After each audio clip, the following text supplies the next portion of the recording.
Kona is just, it is the race and it pushes everyone to the limits. The Ironman World Championship is on its way!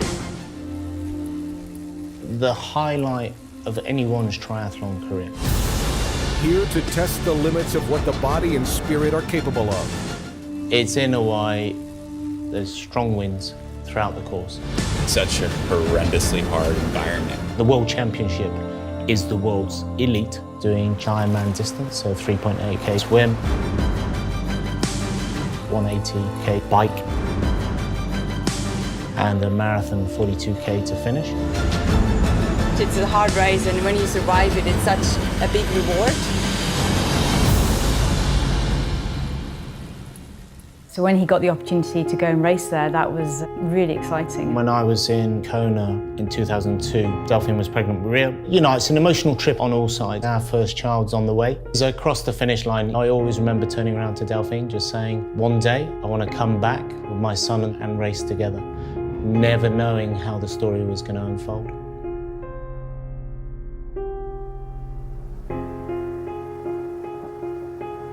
Rio was 6 months when he had his first seizure. There was just this moment where all of a sudden he went completely floppy. His head rolled to one side, his eyes disappeared into the back of his head. And I remember him shouting, "Delphine!" And I'd never heard Nick shout like that, so I ran in. Instantly, his fingernails went blue, his lips went blue, and he fell into this unconscious state. We're in the emergency ward and I'm saying goodbye to my son. It was a long journey of seeing lots of different specialists. It took us 4.5 years from his first seizure. So Rio was 5 by the time we found about his condition. He was diagnosed with 1q44 deletion de novo syndromes. That was the starting point to realise, yeah, things were going to be very different.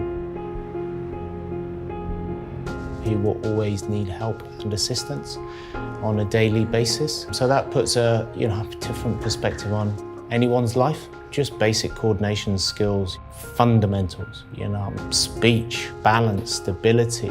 Nappies, which is still going on, like 17 years on. My biggest fear for Rio is what happens to Rio if we're not here.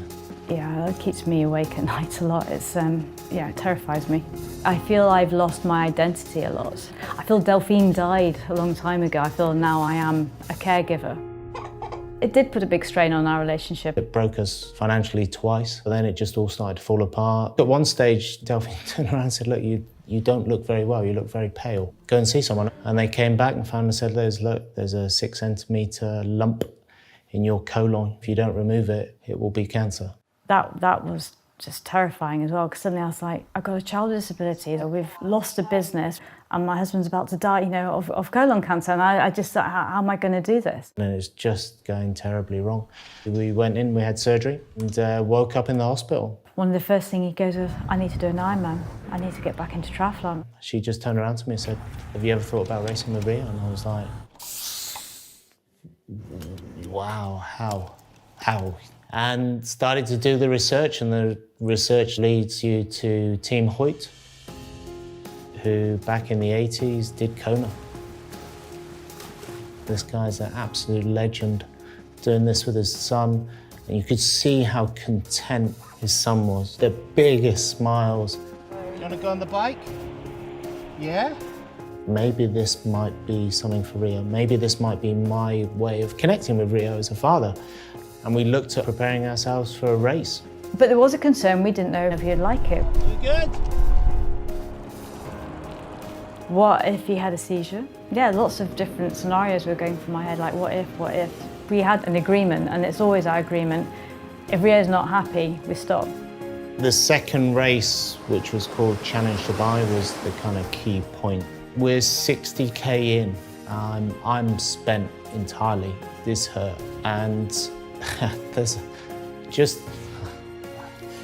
just a moment where Rio looks around at me and his eyes are all bloodshot from the sand. And I'm thinking, is he all right? I'm waiting for him to say, "Dad, don't want to do this anymore." And he just says 4 words and it changed me for life. Turns around and looks at me and just said, "Dada, I love you." And that was it. That was the turning point. I was like, my God, he absolutely loves this. I smashed it back in. It's probably the most emotional thing that I've ever experienced in my life. Nick suddenly changed overnight. It's like he'd been touched by an angel. He was very different. Everything was very calm. Everything was very slower. This is a future for Rio. Rio loves this. This is his thing. And to see Rio so content and happy, for me, that just means the world. That is exactly why I do what I do every weekend.